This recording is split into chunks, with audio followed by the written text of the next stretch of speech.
Assalamualaikum warahmatullahi wabarakatuh. Alhamdulillahirabbil alamin. Allahumma shalli ala sayyidina Muhammad wa ala alihi wa ashabihi ajma'in, amma ba'du. Masih dalam membahas tentang akikah. Berikutnya adalah bagaimana praktek dalam penyembelihan akikah. Haruskah orang yang berakikah untuk putranya menyaksikan dalam penyembelihan seperti dalam penyembelihan hewan kurban? Para ulama madhab Asy-Syafi'i mensunahkan bagi yang mengakikahi anaknya untuk ikut serta hadir menyaksikan proses penyembelihan hewan akikah. Menghadiri penyembelihan akikah ini hukumnya sunnah.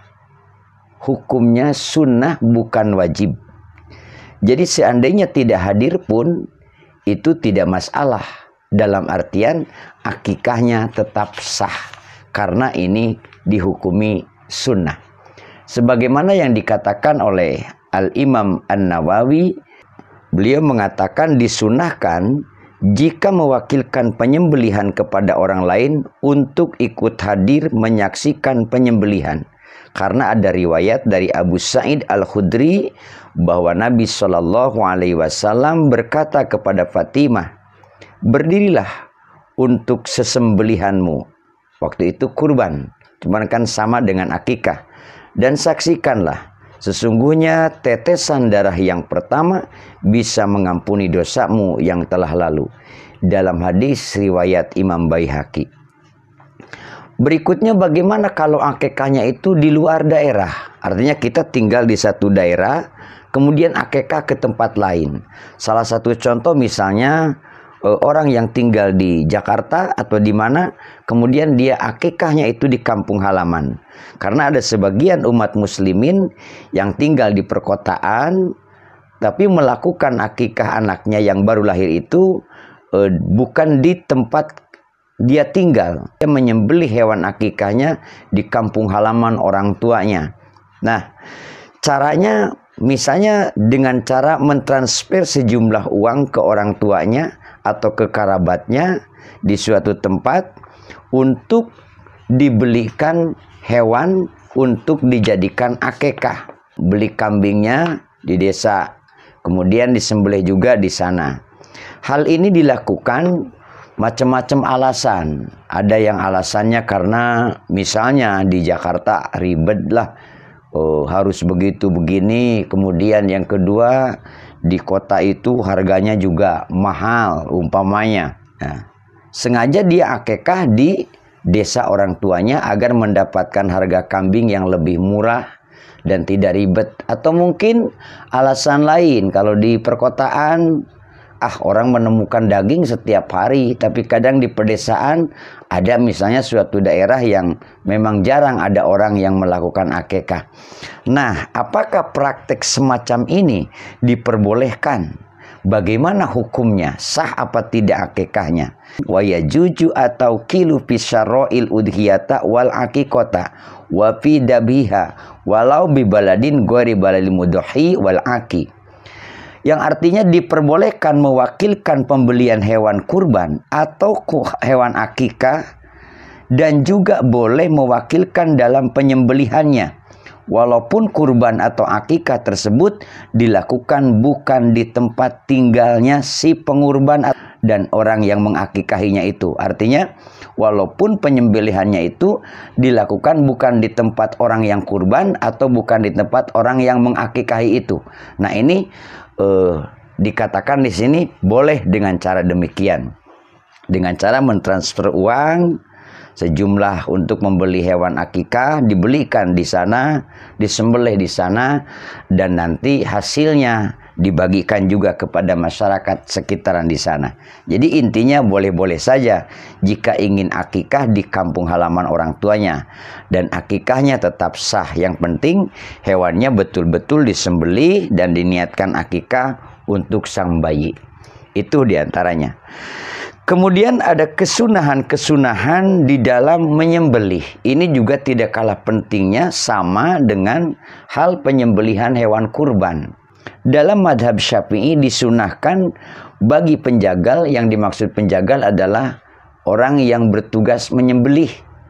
Baik dia menyembelih sendiri, artinya dengan tangannya sendiri menyembelih akikahnya itu, atau mewakilkan kepada orang lain. Nah, yang menyembelih itu, yang mengeksekusi itu namanya penjagal. Diulangi, dalam madhab Syafi'i disunahkan bagi penjagal hewan, yaitu penyembelih hewan, untuk membaca basmalah sebelum menyembelih akikahnya. Seandainya lupa atau sengaja tidak membaca basmalah, maka akikahnya tetap sah. Hanya saja jika sengaja tidak membaca basmalah, itu hukumnya makruh. Dikatakan at-tasmiyatu mustahabbatun inda dabhi wa ramyi ila soidi wa irsalil kalbi wa nahwihi falau tarokaha amdan aw sahwan halat dabihatu lakin tarkuha amdan makruhun alal madhabi sahih karohatan tanziyah.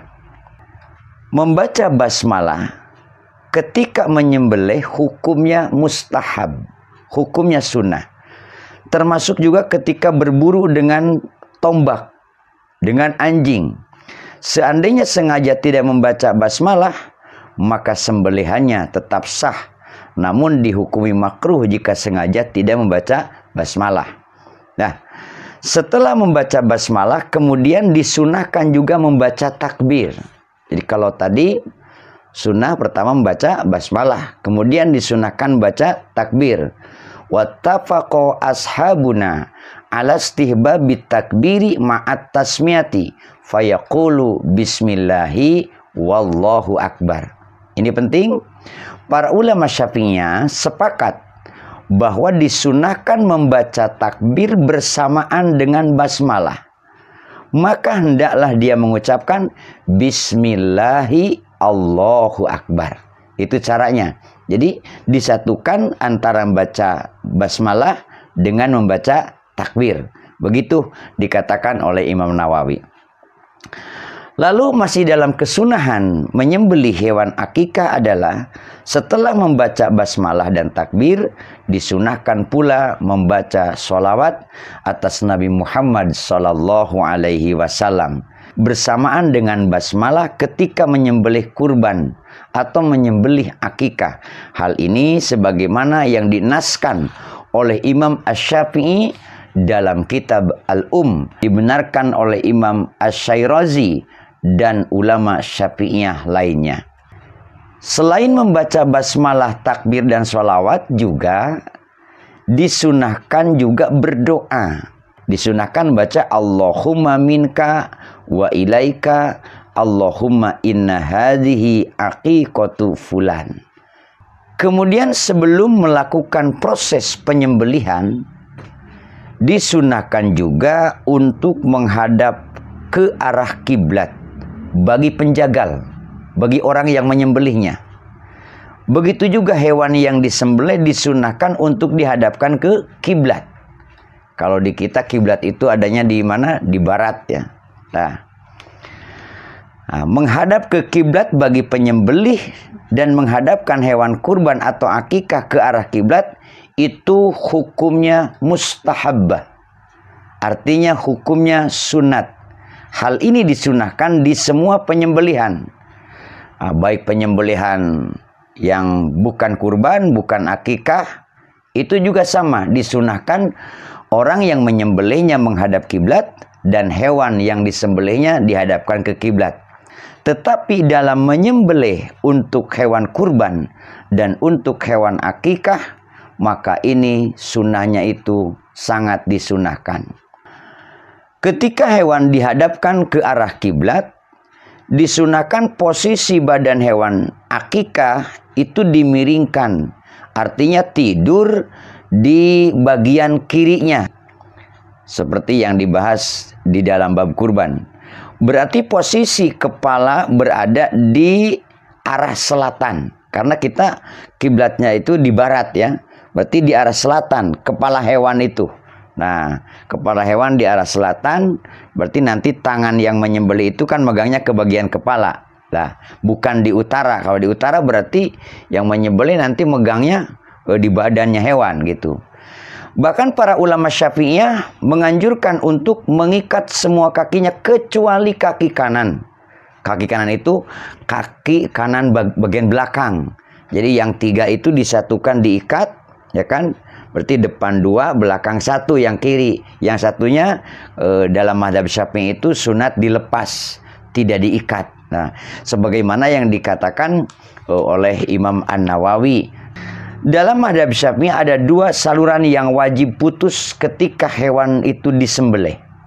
Jadi kalau tadi yang sunnah-sunnahnya, nah ini yang harusnya nih. Ini yang harus. Dalam mazhab Syafi'i ada 2 saluran wajib putus ketika hewan disembelih. Yang mana yang 2 saluran? Yaitu saluran napas yang disebut hulkum. Kemudian saluran makanan yang disebut mari. Ini sudah dibahas, bisa dicek di bab kurban ya.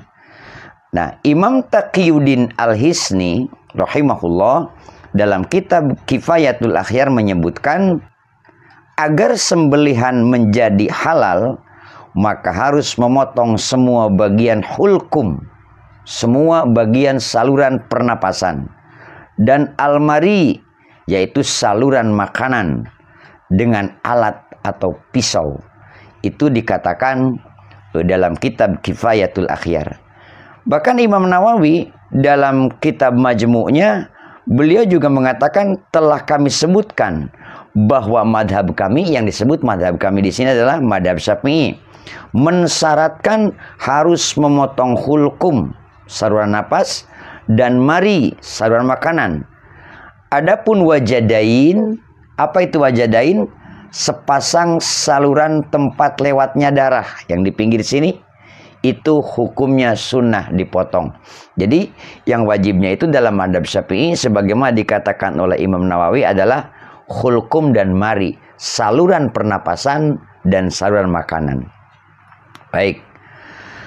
Kemudian para ulama Syafi'iyah juga menganjurkan bagi orang tua yang mengakikahi anaknya untuk menyembelih hewan akikahnya itu dengan tangannya sendiri. Artinya dengan orang tuanya yang menyembelih tanpa mewakilkan. Tapi tentu ini kalau mampu, kalau bisa, kalau paham cara-caranya. Namun jika mewakilkan kepada yang lain, maka hukumnya itu boleh saja. Ini ketentuan dalam mewakilkan penyembelihan. Yang pertama, untuk wanita dianjurkan mewakilkan penyembelihan hewan kurbannya atau akikahnya kepada seorang laki-laki. Umpamanya yang mengakikahi putranya itu ibunya, berarti perempuan. Maka si ibu ini dianjurkan untuk mewakilkan penyembelihan hewan akikah untuk putranya itu kepada seorang laki-laki. Afdolnya mewakilkan penyembelihan hewan kepada orang muslim yang faqih, mengerti, paham, ya kan, dalam masalah fikih akikah, yang betul-betul ngerti dalam masalah fikih akikah. Nah, kalau ada orangnya ya, tidak boleh mewakilkan penyembelihan kepada orang non-muslim, non-ahli kitab, termasuk kepada orang yang murtad. Itu tidak boleh. Satu, yang tidak boleh itu kepada mewakilkan kepada non-muslim atau non-ahli kitab. Karena nanti ada keterangan bahwa untuk ahli kitab itu boleh, halal penyembelihannya. Siapa ahli kitab? Nah, ini yang perlu nanya kita kepada para ulama. Atau mungkin nanti dibahas di waktu-waktu yang lain. Boleh mewakilkan penyembelihan kepada ahli kitab dan halal sembelihannya, tadi dikatakan begitu. Tapi apakah masih ada ahli kitab yang asli atau tidak? Wallahu alam ya, zaman sekarang. Kemudian boleh mewakilkan penyembelihan kepada anak kecil, mumayyiz, orang anak yang belum baligh ya. Tapi yang penting dia bisa gitu kan. Namun itu hukumnya adalah makruh. Ini disampaikan oleh Imam Nawawi. Imam Nawawi rahimahullah melanjutkan penjelasannya terkait kenapa boleh mewakilkan penyembelihan hewan akikah kepada orang lain, yaitu kias kepada masalah kurban. Jadi dikiaskan kepada masalah kurban, sebagaimana dalam masalah kurban boleh mewakilkan penyembelihan kepada orang lain. Lalu bagaimana kalau nyembelihnya ini malam hari? Kalau kurban kemarin mungkin karena siang itu tidak cukup waktunya, harus sampai malam menyembelihnya. Atau ini mungkin karena orangnya sibuk lah. Kalau siang hari dia sibuk, tidak bisa melakukan penyembelihan. Ya kan, karena segala macam alasan. Bolehkah menyembelih pada malam hari? Biasanya masyarakat kita itu melakukan penyembelihan akikah adalah pada pagi hari atau siang hari, ya kan? Sebab waktu pagi atau siang ini adalah waktu yang afdol untuk menyembelih hewan akikah. Namun jika seandainya kita menyembelih kurban atau menyembelih akikah pada malam hari, apakah itu diperbolehkan? Apakah itu sah akikahnya? Nah, para ulama mazhab Syafi'i mengatakan bahwa menyembelih hewan akikah pada malam hari hukumnya adalah boleh-boleh saja dan tidak diharamkan. Tapi kelihatan nggak tuh ya? Hati-hati nanti pisaunya malah kemana-mana. Nah, ini perlu kehati-hatian walaupun boleh. Akikahnya itu tetap sah, ya kan? Akikahnya tetap sah, sebab dalam mazhab Syafi'i menyembelih pada malam hari itu hukumnya hanya makruh, tidak sampai kepada derajat haram. Kenapa makruh? Ya kan, kenapa makruh? Ini alasannya. Alasan dimakruhkan menyembelih pada malam hari diantaranya adalah menghindari kesalahan saat penyembelihan dan menjaga keselamatan bagi orang yang menyembelih dan orang-orang lainnya, tentu di sekitarnya. Kapan niat akikah itu dilakukan? Ini niat tidak kalah pentingnya, karena innamal a'malu binniyati wa innamal likulli imri'in ma nawa. Lalu kapan? Kalau dalam kurban sudah dibahas kapan itu waktu niat kurban. Ini niat akikah. Kapan itu niat akikah? Baik.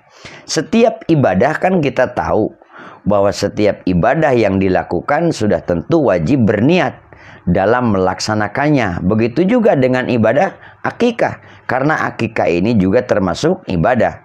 Wajib hukumnya untuk berniat akikah. Niat akikah itu disyaratkan harus ada ketika menyembelih hewan. Ketika menyembelih hewan. Jika niat sudah ada sebelum sembelihan, maka wajib niat lagi saat menyembelih hewan akikah. Bagi yang mewakilkan bagaimana? Mewakilkan penyembelihan, maka boleh mewakilkan niat akikah tersebut kepada orang yang melaksanakan atau menjadi wakil dalam penyembelihan. Bagi yang mewakilkan, maka nanti yang niat itu orang yang mewakili dalam penyembelihannya, dan itu tetap sah akikahnya.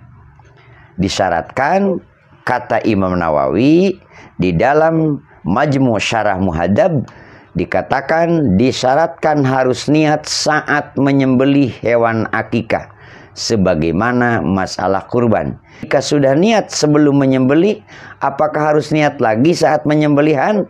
Pendapat yang lebih sahih adalah harus niat lagi. Ini ada beda dengan hal-hal yang terjadi di kurban. Lalu bagaimana akikah itu dibagikannya? Apakah sama dengan kurban? Nah, akikah dibagikan mentah atau dibagikan masak nih? Matang nih. Mentah apa matang nih membagikannya? Ini yang pernah saya sebutkan bahwa ada perbedaan antara akikah dan kurban itu termasuk dalam pembagiannya. Mentah atau matang. Baik. Dikatakan membagi daging akikah kepada orang lain utamanya adalah dimasak terlebih dahulu. Hal ini berbeda dengan pembagian daging kurban yang utamanya dibagikan secara mentah atau tidak dimasak lebih dulu. Tetapi untuk pembagian daging akikah itu utamanya adalah dimasak dulu. Jadi yang dibagikan itu sudah dimasak. Imam Nawawi mengatakan mayoritas ulama Syafi'iyah mengatakan bahwa disunahkan jangan membagikan daging akikah yang masih mentah, akan tetapi sebaiknya dimasak terlebih dahulu. Cara bagi daging yang afdol di dalam akikah, kan prinsip dasarnya dalam pembagian daging akikah itu samalah seperti kurban. Siapapun dia boleh menerimanya dan boleh ikut makan daging akikah tersebut, termasuk juga yang mengakikahi, kecuali kalau nadar gitu ya.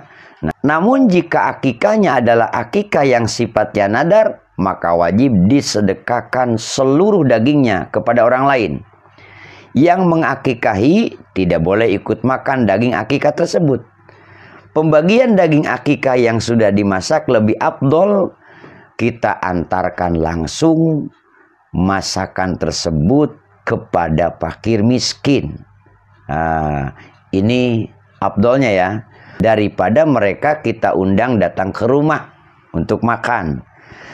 Tetapi pada prinsipnya boleh saja jika ingin mengundang mereka datang ke rumah kita untuk makan. Hanya afdolnya diantarkan. Jadi diantarkan, dibungkuskan nasinya, diwadahin dagingnya, itu diantarkan ke rumahnya. Dikatakan bahwa ulama Syafi'iyah berkata, bersedekah daging akikah itu lebih utama dengan mengutus orang untuk mendatangi mereka. Berarti kan diantarkan daripada mengundang mereka ke rumah. Jika mengundang mereka ke rumah maka boleh-boleh saja, atau sebagian diundang dan sebagian didatangin, sebagian diundang ke rumah suruh makan, tetangga segala macam, tapi sebagian didatangin, diantarin ke rumahnya. Orang yang boleh makan daging akikah siapa saja? Menurut mazhab Syafi'i, cara pembagian daging akikah ada dua ketentuan. Hal ini sama seperti dalam masalah kurban. Yang pertama, jika akikahnya tersebut akikah sunnah, bukan akikah nadar, maka disunahkan bagi yang mengakikahi untuk mengambil bagian daging akikah tersebut jika akikahnya itu bukan akikah nadar, artinya akikah sunnah. Cara pertama bisa 1/3 untuk yang mengakikahi dan sisanya 2/3 untuk disedekahkan kepada siapapun. Atau cara kedua misalnya 1/3 untuk yang mengakikahi, 1/3 untuk fakir miskin, dan 1/3-nya lagi untuk dihadiahkan kepada tetangga, orang yang kaya gitu dan lain sebagainya. Itu cara pembagiannya sebagaimana yang dikatakan oleh Imam Nawawi, bahwa Imam As-Sairazi dan para ulama Syafi'iyah mengatakan bahwa disunahkan bagi pengakikah untuk makan daging akikah. Nah, ini adalah akikah yang sunnah, yang bukan nadar. Bersedekah dan menghadiahkan kepada orang lain, hal ini sama seperti halnya di dalam masalah kurban. Yang kedua, jika akikahnya termasuk akikah yang wajib, yang disebut akikah wajib itu yang nadar, maka haram bagi yang mengakikahi untuk mengambil bagian daging akikahnya. Jadi semua itu harus disedekahkan apabila akikahnya itu akikah yang wajib. Nah, lalu hari keberapa sih kita harus mengakikahi putra-putri kita? Ikan kadang-kadang ada yang 7 hari, ada yang 40 hari, 21 hari, 40 hari, malah ada yang sudah balik, malah ada yang sudah aki-aki inilah ya, baru diakikahi. Sebetulnya hari keberapa mengakikahi itu?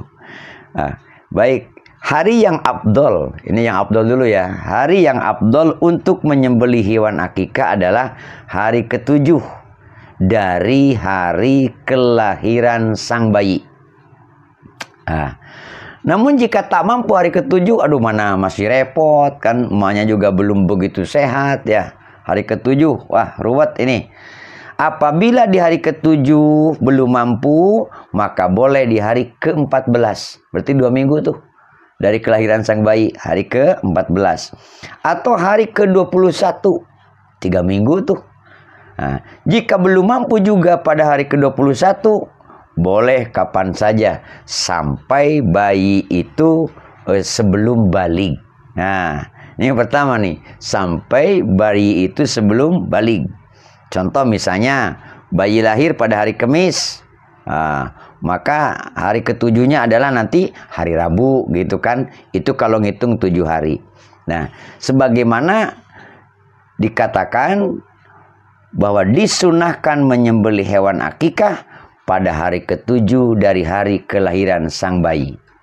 Apakah hari kelahiran ikut dihitung? Nah, ini nih ya. Apakah 7 hari itu, apakah hari kelahiran ikut dihitung? Pendapat yang lebih sahih adalah ikut dihitung. Jadi kalau hari Rabu lahir, hari Rabu itu dihitung hari pertama. Maka disembelih 6 hari setelahnya, setelah hari kelahirannya. Ini menurut pendapat yang lebih sahih. Pendapat kedua adalah hari kelahiran tidak diikut dihitung. Jadi kalau hari Rabu lahir, maka dihitungnya mulai hari Kamis 7 hari itu, tidak dihitung. Walakinil madhabul awalu, tetapi madhab yang pertama yang menyebutkan hari kelahiran dihitung, itu pendapat yang lebih utama. Jika lahir pada malam hari, maka yang dihitung dari pertama adalah hari keesokannya. Yang ini tidak ada perbedaan pendapat. Jadi tadi kalau lahirnya siang hari, terjadi perbedaan pendapat apakah hari kelahiran dihitung. Menurut madhab yang pertama itu dihitung. Berarti kalau Rabu, ya Rabu itu hari pertama. Tapi pendapat yang kedua berpendapat bahwa hari lahir itu tidak dihitung. Kalau lahir hari Rabu, berarti mulai dihitung itu dari hari Kamis. Tetapi yang paling ashah, ya kan, adalah yang pertama, yang mana hari lahir itu dihitung. Tetapi apabila lahirnya itu malam hari, kedua mazhab itu sepakat. Sepakat yang dimaksud adalah kalau lahirnya malam hari, dua-duanya madhab ini sepakat bahwa yang dihitung itu mulai hari besoknya. Nah itu. Bagaimana kalau menyembelihnya sebelum 7 hari? Wah, ini mau punya kambing dia atau punya duit buat beli nih. Sebelum 7 hari sajalah. Bagaimana kalau begitu? Telah diketahui bersama bahwa yang afdol itu menyembelih hewan akikah adalah hari ke-7 atau hari ke-14 atau hari ke-21 dan seterusnya selama bayi tersebut belum balik. Namun ternyata dalam madhab Syafi'i dibolehkan juga jika menyembelih akikah tersebut dilakukan sebelum hari ke-7. Misalnya pada hari pertama, hari kedua, hari ketiga dan seterusnya. Ternyata dalam madhab Syafi'i itu diperbolehkan. Jadi intinya hari keberapapun penyembelihan akikah dilakukan, maka akikahnya tetap sah.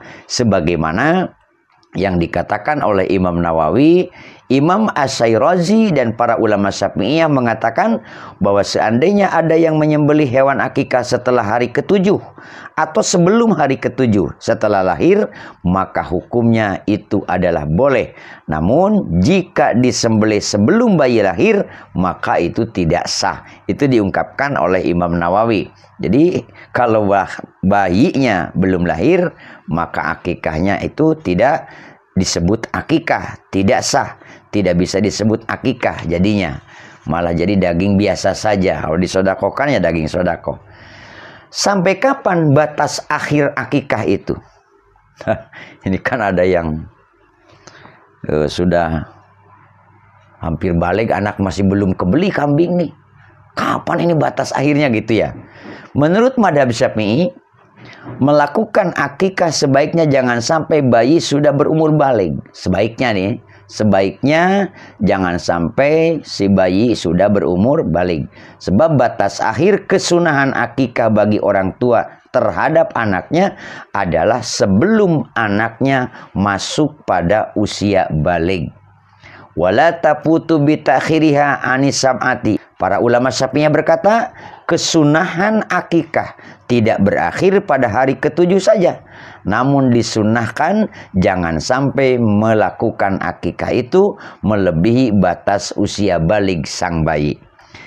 Syekh Abu Bakar Ad-Dimyati dalam I'anatul Thalibin, beliau mengatakan bahkan akikah itu berlangsung hingga usia baligh. Jika sang anak sudah baligh, maka sudah gugur anjuran kesunahan akikah bagi orang tuanya. Artinya, kalau begitu diartikan dari sejak lahir sampai usia baligh.